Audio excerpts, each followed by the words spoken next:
Good morning everyone. My name is Ms. Fahima Khan. I am a nursing tutor in Department of Mental Health Nursing. So today's topic is grief. Grief is a topic under psychiatric emergencies and further comes under crisis intervention. This is in GNM second year. So in grief we are going to read about the following. We are going to read in details about the following headings.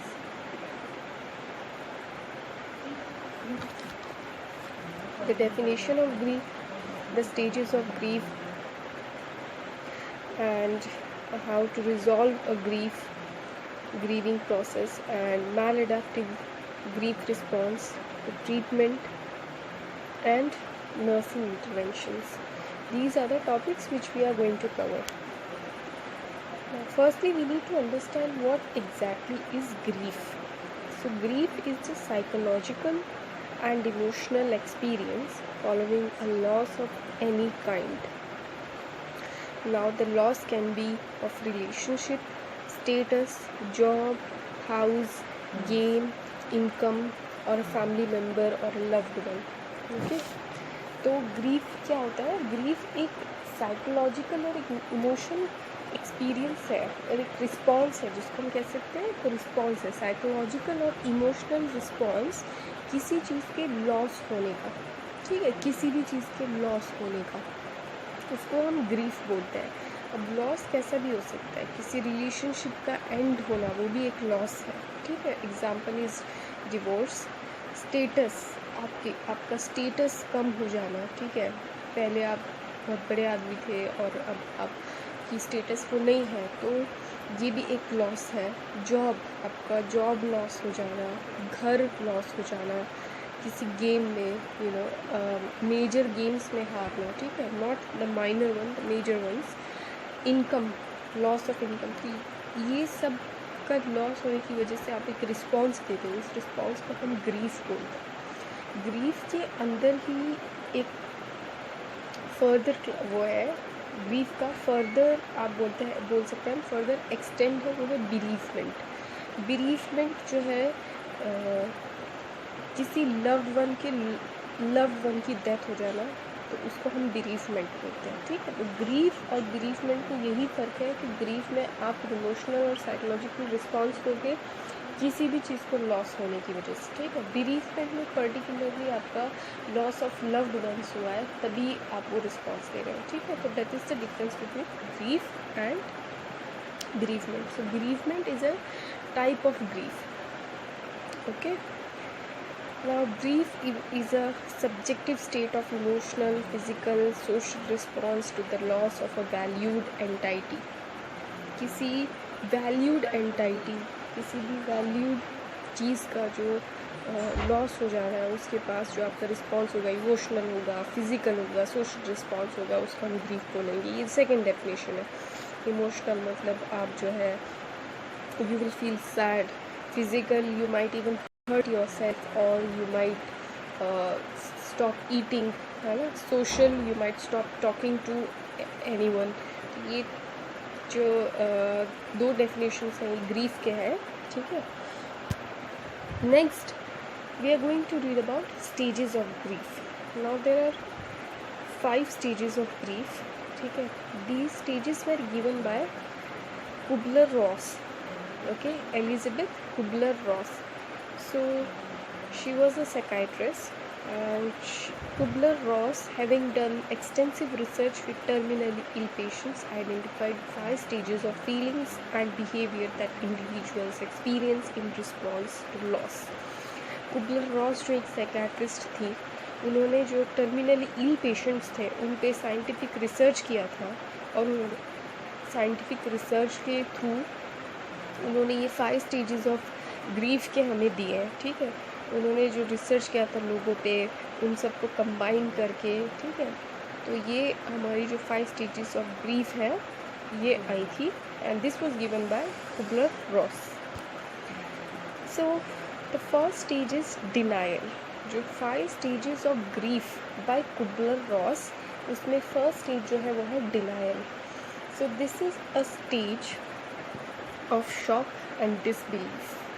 ये stage है जिसमें आप shocked हो जाते हो और आपको यकीन नहीं होता. ठीक है, this is a stage of shock and disbelief. The response may be one of no it can't be true. मतलब आप उस लॉस को डिनाई करते हो. ठीक है, सबसे पहला स्टेज जो है आप उस लॉस को डिनाई करते हो. ओके, और एग्जाम्पल है कि नहीं ये सच नहीं है, ये नहीं हो सकता, ये एग्जाम्पल है, तो ऐसे सेंटेंसेस यूज़ कर सकते हो.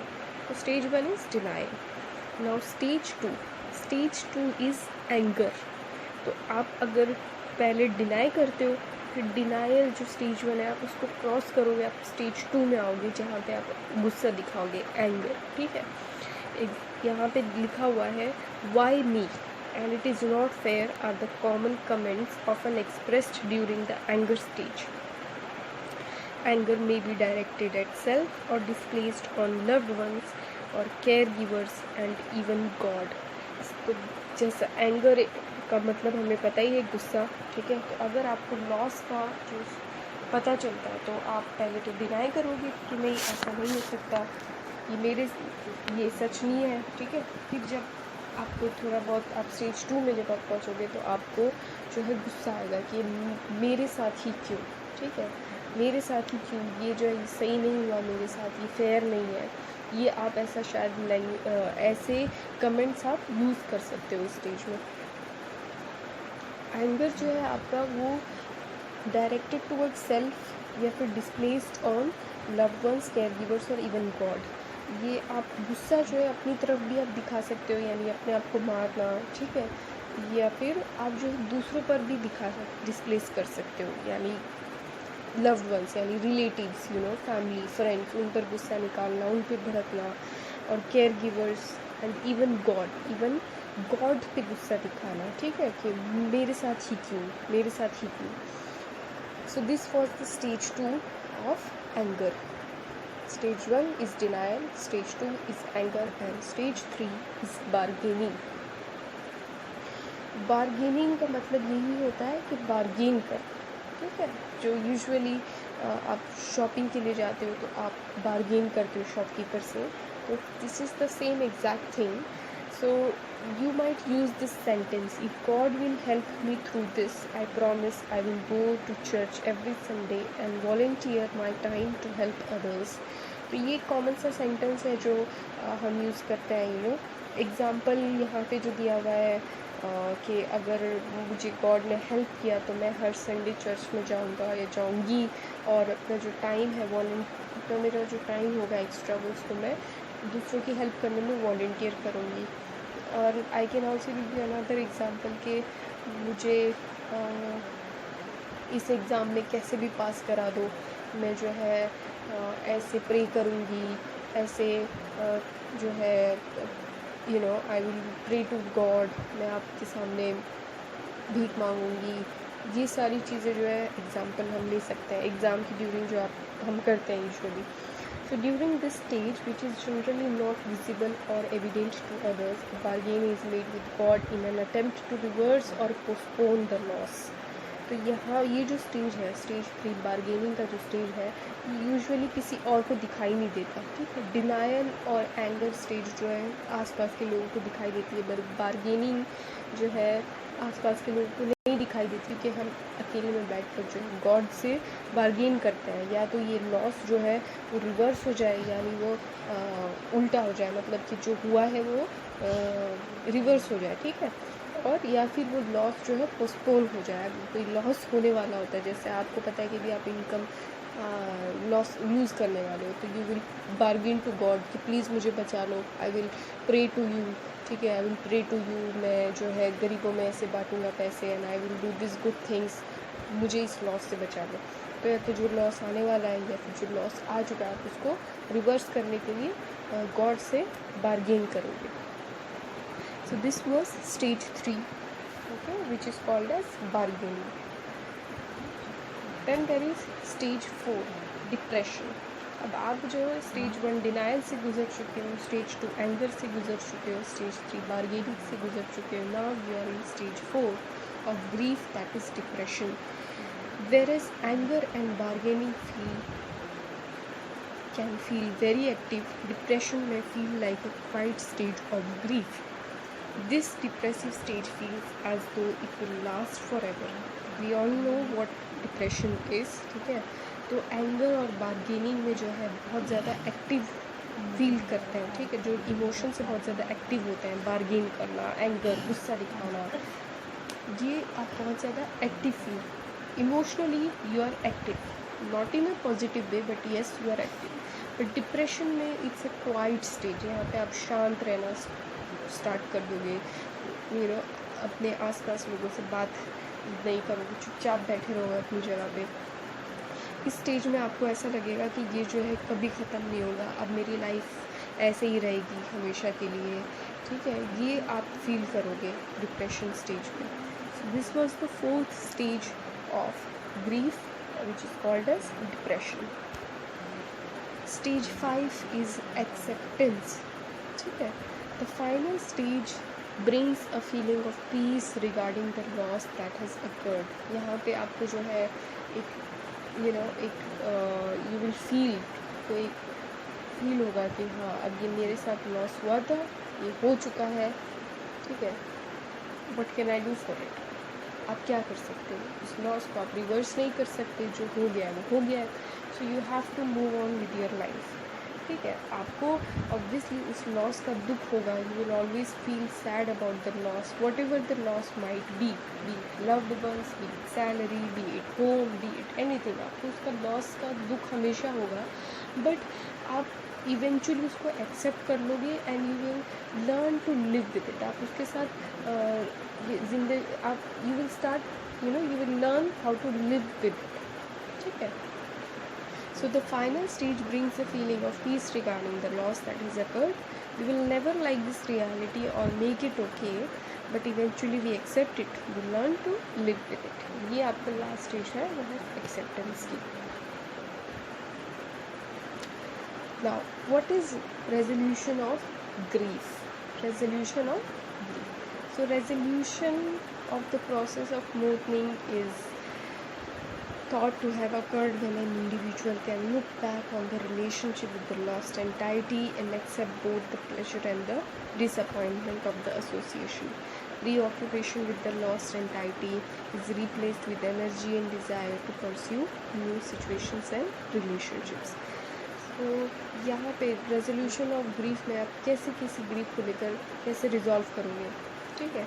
तो आप क्या करोगे? आप जो आपके पास्ट में जो आपके साथ ग्रीफ हुआ है, may be 1 week ago, 1 month ago, 2 months ago और a year back और 10 years back, जब भी आपके साथ कोई ग्रीविंग मूवमेंट हुआ है, तो आप उसको जब लुक बैक करते हो, ठीक है, मतलब जब आप उसके बारे में सोचते हो, तो आपको जो है उस चीज़ को आप एक्सेप्ट कर लेते हो कि हाँ ये मेरे साथ हुआ था, इसमें मुझे जो है ये नेगेटिव चीज़ मेरे साथ ये हुई थी, पॉजिटिव चीज़ मेरे साथ ये हुई थी. आप लुक बैक करके ये सब रिकॉल करोगे, ठीक है?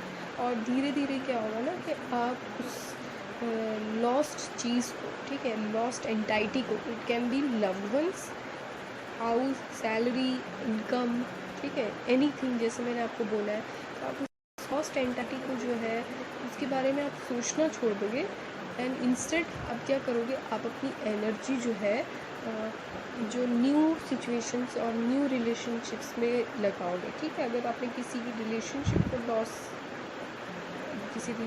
का लॉस हुआ आपके साथ, तो आप नई रिलेशनशिप बनाई, तो आप उसमें अब एनर्जी लगाओगे रेदर देन कि आप पास्ट के बारे में सोचो, ठीक है?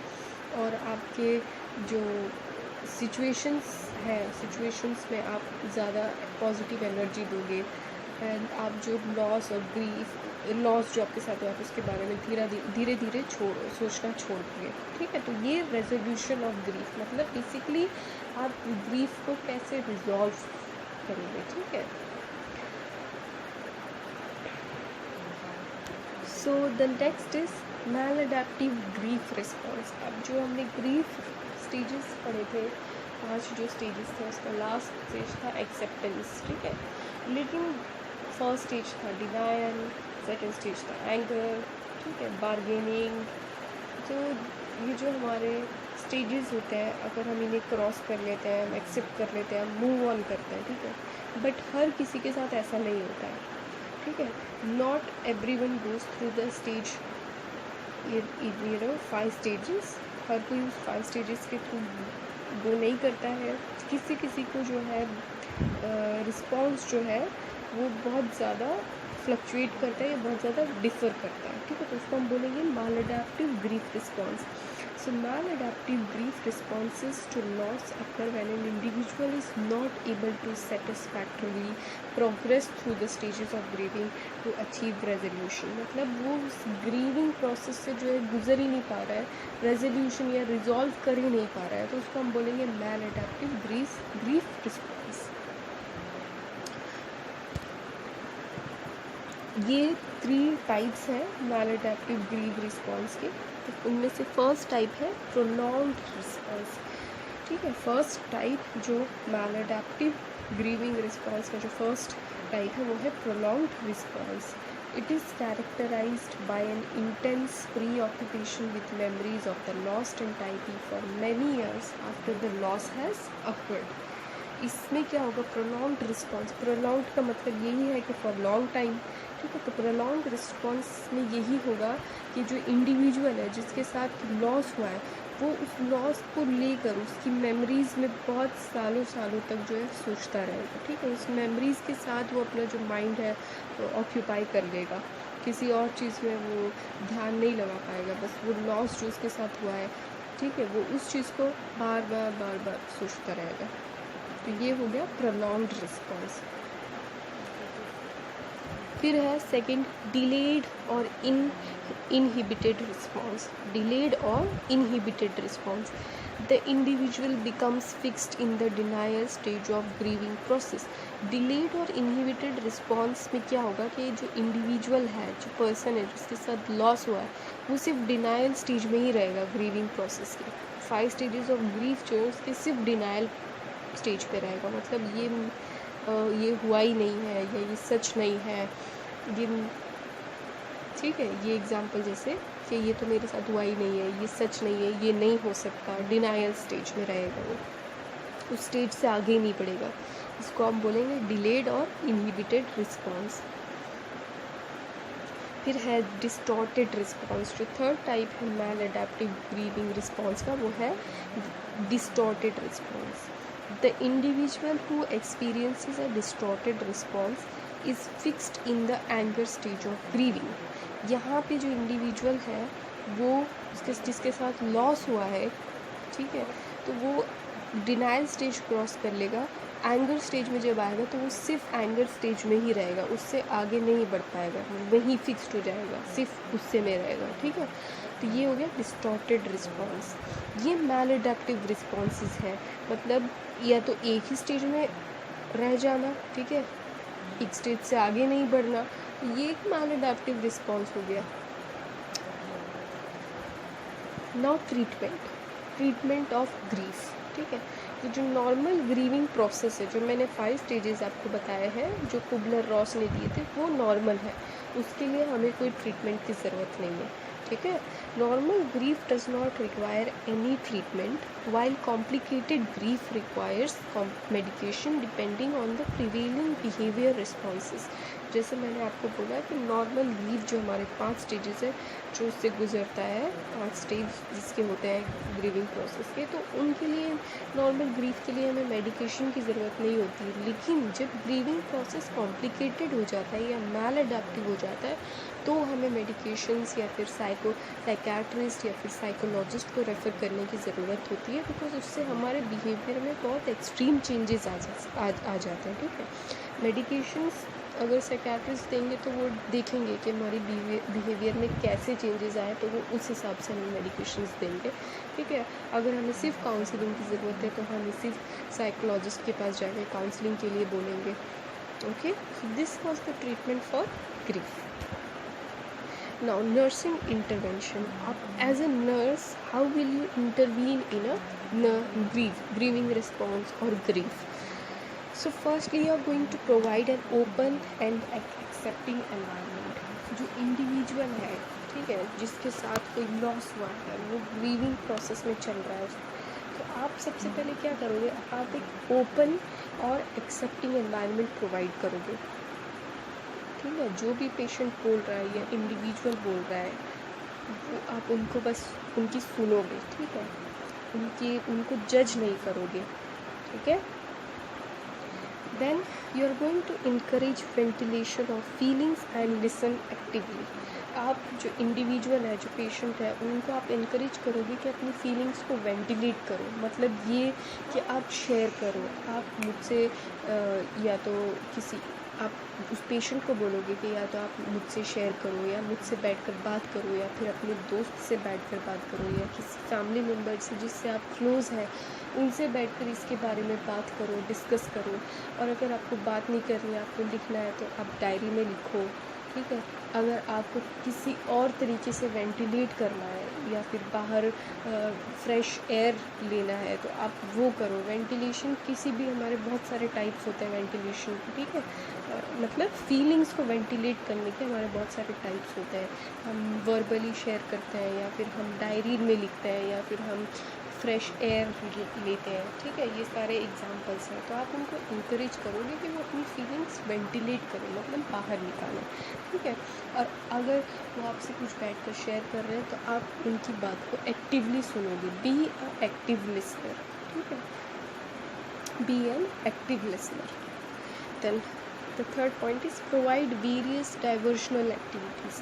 पेशेंट या इंडिविजुअल का माइंड डाइवर्ट करने के लिए, उस लॉस से माइंड डाइवर्ट करने के लिए आप काफ़ी सारे एक्टिविटीज़ प्रोवाइड करोगे।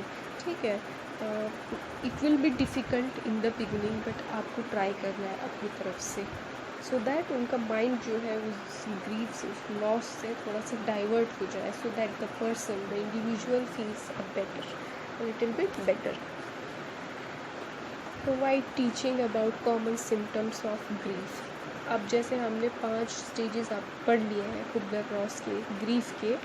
ठीक है, तो आपको ये पता है इसमें क्या क्या होता है, वो आपको पता है, तो आप उसके बारे में टीचिंग दे सकते हो इंडिविजुअल को, पेशेंट को, उनके रिलेटिव को, फैमिली को, फ्रेंड्स को। ठीक है, आप उन्हें टीचिंग भी दे सकते हो। रीइंफोर्स गोल डायरेक्टेड एक्टिविटीज़। अब पेशेंट को जो है, अब पेशेंट या इंडिविजुअल जिसके साथ ये लॉस हुआ है, अब आप धीरे धीरे वो जब ग्रीविंग प्रोसेस उनका पूरा होने लगता है, when the person is coming into an acceptance stage, तो आप धीरे धीरे उनको गोल डायरेक्टेड एक्टिविटीज़ में ध्यान लगाओगे। मतलब अब आपका गोल क्या है नेक्स्ट। ठीक है, अब ये आपके साथ हो गया, ये लॉस हो चुका, अब नेक्स्ट क्या करना है। ठीक है, अब नेक्स्ट गोल बनाओ एक। Okay, then the next point is bring together similar aggrieved persons to encourage communication, share experiences of the loss, and to offer companionship, social and emotional support। अब जो और भी इंडिविजुअल्स हैं या पीपल हैं जिनके साथ कोई भी तरीके का भी लॉस हुआ है, ठीक है, तो आप उन्हें you are going to bring them together. आप उनको एक ग्रुप में बुला सकते हो, and you can ask them to share, और you can encourage them to communicate to each other।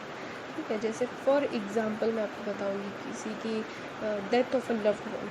ठीक है, तो जितने भी आपके पेशेंट या इंडिविजुअल है जिनके घरों में, जिनके आसपास उनकी डेथ ऑफ लव्ड वंस हुई है, तो आप उनका एक ग्रुप बना सकते हो। ग्रुप को इकट्ठा बुलाकर you will encourage them to communicate to each other, कि आप लोग एक दूसरे से बात करो, आप अपने एक्सपीरियंस को शेयर करो कि आपके साथ क्या हुआ था, है ना, आपने उसको कैसे ओवरकम किया, या आप कैसे उसको फेस कर रहे हो। अगर किसी ने ओवरकम नहीं किया तो आप उसको कैसे फेस कर रहे हो।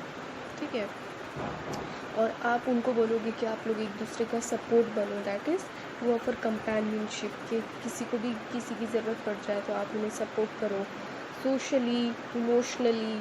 ठीक है, एज अ फ्रेंड आप उनका सपोर्ट सिस्टम बनो। So these are the few nursing interventions under grief. I hope these topics are clear with you. Okay, and I really hope you have understood it. So thank you very much. Have a great day. Take care.